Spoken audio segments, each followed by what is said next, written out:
परमेश्वर को भी जगत का उद्धार करना उपाय हुआ तो उसने एक महिला का सिलेक्शन किया। उसने एक महिला के जरिए सब लोगों का उद्धार का प्लानिंग किया। आज हमारी सोसाइटी का तोड़ा हमारे हाथ में है। मैं ज्यादा व्यक्तिगत उद्धार में नहीं जा रही हूँ। आपके आत्मा को, जैसे हम लोग हेवन में जाएंगे, ये गाना गा करके भी हम लोग आ रहे थे, मैंने सुना, मुझे बहुत अच्छा लगा।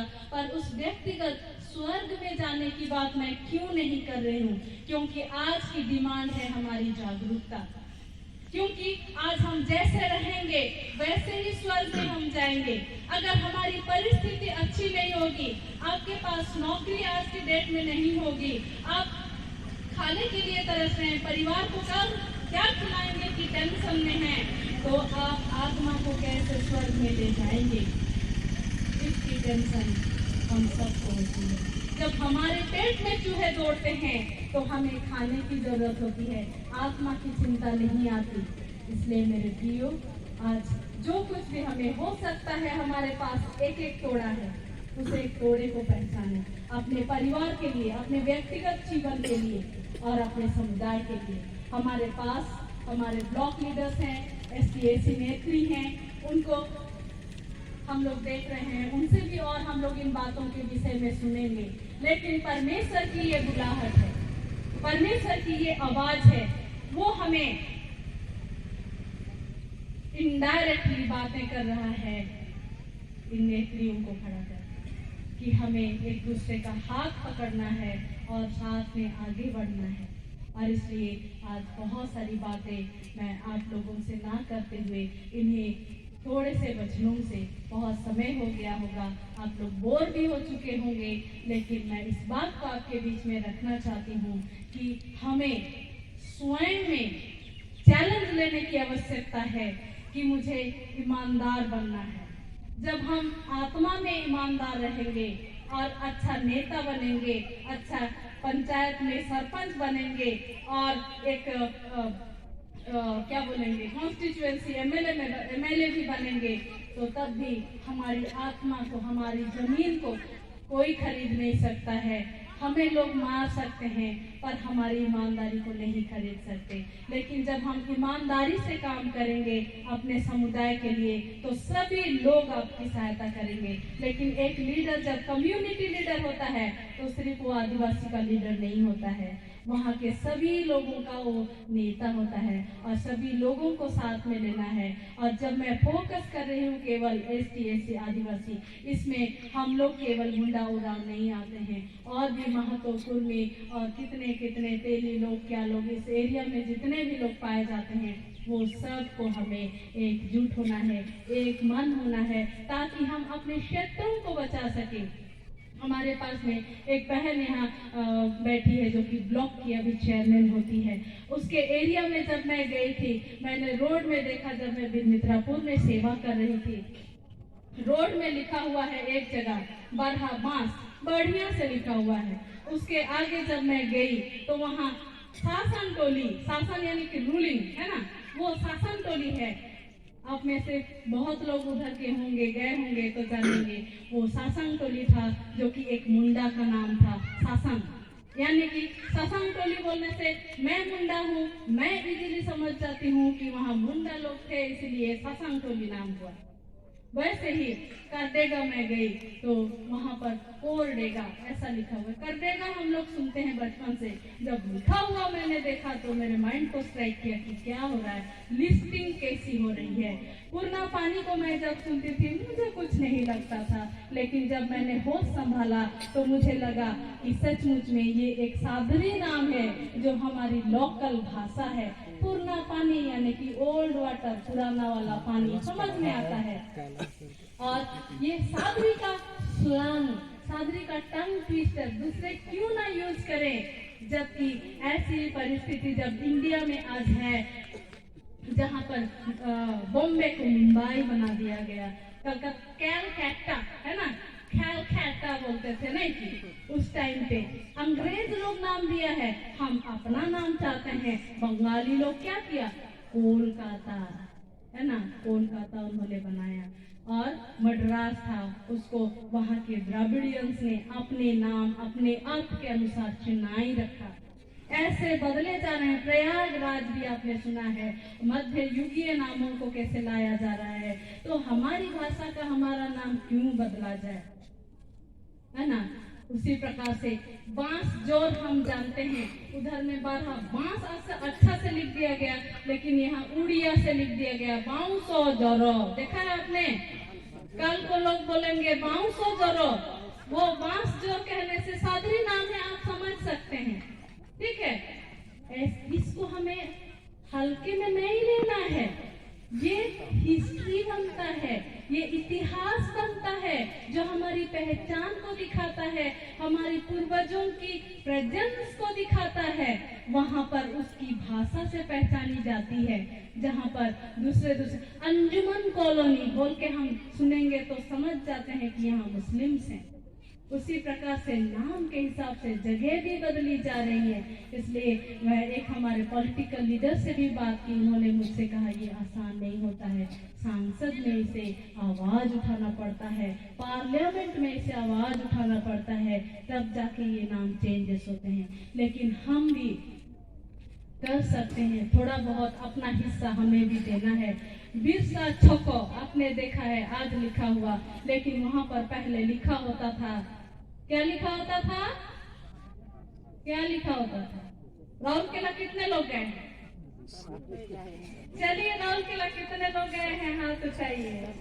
सब लोग गए हैं, ठीक है, सब लोग राउरकेला गए हैं। तो बिरसा मुंडा स्टेचू है, वहां पर पहले क्या लिखा होता था, बिसरा चौक। बिसरा कहाँ पर है, वहाँ है नहीं है, वहां से बिसरा जा सकते हैं, लेकिन वहाँ बिरसा मुंडा का स्टैचू है, तो वहाँ बिरसा छप होना चाहिए। हमारे वहाँ के जो नवंबर में हमारे बिरसा मुंडा का जो जयंती होता है, कई लोगों ने इस पर मंथन किया और उन्होंने बिरसा चौक करके डाल दिया है। हम नहीं करेंगे तो हमारे लिए दूसरे लोग क्यों करेंगे। सोचिए, आपको भूख लग रही है तो वो खाएंगे क्या आपके लिए। हमारी जो जरूरत है वो हमें ही करना होगा। इसलिए अपने आप को हमें पहचानना है और चारों तरफ कान खुला रखें, आंखें खुला रखें, अपनी दुर्दशा से हमें निकलने की रास्ता जरूर मिलेगी। इसलिए मेरे प्रियो, विशेष करके मेरी बहनों, आप बहुत बड़ा काम कर रहे हैं। आज हम लोग बात कर रहे थे, पुरुषों के पास तो कुछ भी नहीं है, ठीक है। महिला लोग तो महिला समिति किए, महिला माता समाज किए, इतनी महिलाओं को उठा करके ले आए और बड़ा बड़ा कन्वेंशन कर रहे हैं। इस साल हम लोग भी कलीसिया महिला संघ का सम्मेलन करना चाहते हैं, प्रेयर में जरूर रखिएगा। तो इस तरह से बड़ा बड़ा सम्मेलन, संघ सम्मेलन आप लोग जानते हैं ना, कितने लोग जानते हैं संघ सम्मेलन, कलीसिया महिला संघ सम्मेलन। नई पीढ़ी नहीं जानते हैं, बोर हो गए क्या मुझे सुनते सुनते? नहीं, तो हाथ उठाइए, कितने लोग कलीसिया महिला संघ गए। देखिए माँ इधर हाथ उठाई, बस इतने लोग महिला संघ सम्मेलन देखे हैं। देखिए हम कितने ठंडे पड़ चुके हैं, हम लोग गए भी नहीं हैं महिला संघ सम्मेलन, जिसमें कि लोगों को संभालना मुश्किल हो जाता है। जब असम में होता है तो ओडिशा से 100 से ज्यादा महिलाएं, वहाँ के लोगों को टेंशन, महिला संघ के अधिकारियों को टेंशन, ओडिशा से क्यों इतना भारी संख्या में लोग आते हैं। इतना हमारे यहाँ से लोग जाते हैं, आप में से कोई नहीं गया। और इस प्रकार से ये जो हमारी जिम्मेदारी है, इसको हमें निभाना है, हम कर सकते हैं। हम इस कम्युनिटी को, महिला लोग हमेशा पीछे पीछे रहती थी, हमेशा पीछे रही। नहीं आप चाहिए, आगे आप चाहिए, ऐसे बोलते हैं कि नहीं? पति के साथ कहीं जाते हैं तो बोलते हैं जुआ मायूरते, बोलते हैं कि नहीं? बोलते हैं ना।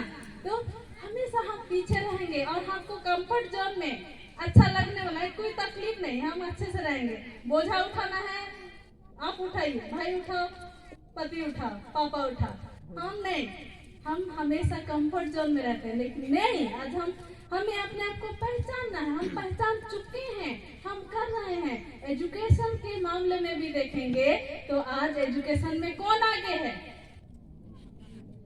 बेटियां आगे हैं, महिलाएं आगे हैं, डॉक्टरेट कर रही है, पीएचडी कर रही है। पर दुख की बात मैं आपको बताती हूँ, कुछ महिलाएं, कुछ बेटियां जब पीएचडी कर लेती हैं तो पीएचडी का लेवल का हमारे भाई नहीं मिलते हैं।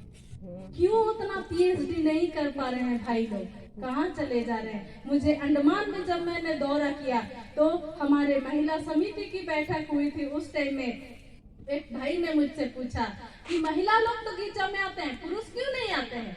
मुझसे पूछते हैं, मैं क्या बताऊं पुरुष क्यों नहीं आते हैं। जब मेरे आंचल को मेरा बेटा पकड़ करके चल रहा था, मैं उसको संडे स्कूल लेके आई।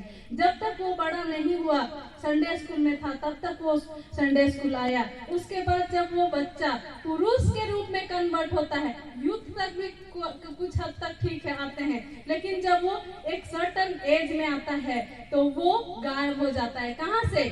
टोला समाज से सबसे पहले, उसके बाद गिरजा से, उसके बाद उठन बैठन समुदाय से, और उसके बाद माइनॉरिटी में हम लोग देख पाते हैं। इसलिए आज जरूरत है हमारे भाइयों को भी एक सशक्त संगठन होने की। महिलाएं क्या करती हैं? घर घर घूमती हैं, समाज करती हैं, सबसे कम्युनिकेट करते हैं, बातचीत करते हैं, और इसलिए सबकी पहचान रखते हैं। और सब हमारी पादरी रेवरेंड प्रशांति जो बता रही थी, इस बार बहुत अच्छा लगा गाना सिखाने के लिए। इतनी महिलाएं आई, 100 अबव, 100 से ज्यादा महिलाएं आ रही थी सिखाने के लिए। अच्छा लगा। इतने संगठित हमें सबको होना है, महिलाओं को, हमारे बच्चों को जागरूक करना है, आगे बढ़ना है। और संकट निकट है, उस संकट में हमें अपने आप को पहचान करके बचाना भी है। समाज को, परिवार को, सबको बचाना है। केवल हमारी आत्मा को बचा करके सुरक्षित रूप में, जैसा हम कंफर्ट जोन की बात किए, वैसे ही आत्मा में पाप नहीं करेंगे करके स्वर्ग में चले जाएंगे। ऐसा ठीक नहीं है। हम जा भी नहीं सकते हैं क्योंकि हम अपना काम नहीं कर रहे हैं। क्योंकि बच्चन क्या सिखाया कि हमने अपना, बताइए, कि हमने अपना तोड़ा को नहीं समझा।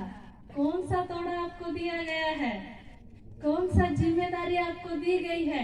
मैं तो जस्ट फॉर एग्जाम्पल, उदाहरण के लिए, दृष्टांत जैसा, है ना, मिलता जुलता चीजों को बताई हूँ। मेरे बताने से ज्यादा आपको समझना है, उसको सोचना है, ध्यान करना है, और अपने तोड़े को समझना है और आगे बढ़ना है। Thank you. महिला समिति को पुनः बहुत धन्यवाद करते हैं, और इसलिए आप सबों को बहुत शुभकामना भी देते हैं। ये पूर्णा पानी मंडली हुआ करती थी, आज पूर्णा पानी पास्टोरेट है, और पेरिस लेवल की ये पहली सभा है जिसमें मैं पहुंच पाती हूँ पूर्णा पानी मंडली के अंतर्गत। इसलिए आप सबों को भी बहुत बहुत धन्यवाद करते हुए मैं शुभकामना देती हूँ कि ऐसे जागरूकता का अभियान आप लोग लगातार जारी रखें और सबों को जागरूक करें। और बहुत जरूरी है कि हम एक दूसरे को समझें, समझाएं, और एक दूसरे का टांग खींच करके नहीं, लेकिन एक दूसरे के साथ हाथ से हाथ मिलाकर आगे बढ़ें। परमेश्वर को बहुत बहुत धन्यवाद इस वचन के लिए। हम प्रार्थना करें। सब शक्तिमान पिता परमेश्वर, धन्यवाद करते हैं तेरे अंतर्दृष्टि के लिए जो तूने हमें दिया है आज इस क्षेत्र में अपनी बहनों के साथ अपने बेटों को भी जगाने के लिए। प्यारे प्रभु जी, हमें हमारी परिस्थितियों को समझने तूने दिया है, और उसमें से उबरने के लिए भी तू हमें सामर्थ और सक्षम बना, ताकि हम केवल अपने जीवन को बचाने की स्वार्थ में ना जिए, लेकिन अपने परिवार, अपने मंडली, अपने कलीसिया, उसके साथ अपने विस्तृत समाज के लिए भी सोच विचार करते हुए तेरी महिमा कर सकें। ये परमेश्वर, ऐसी दीन प्रार्थना हम यीशु नाम में मांगते हैं, सुन और स्वर्ग में ग्रहण कर। आमीन। Thank you.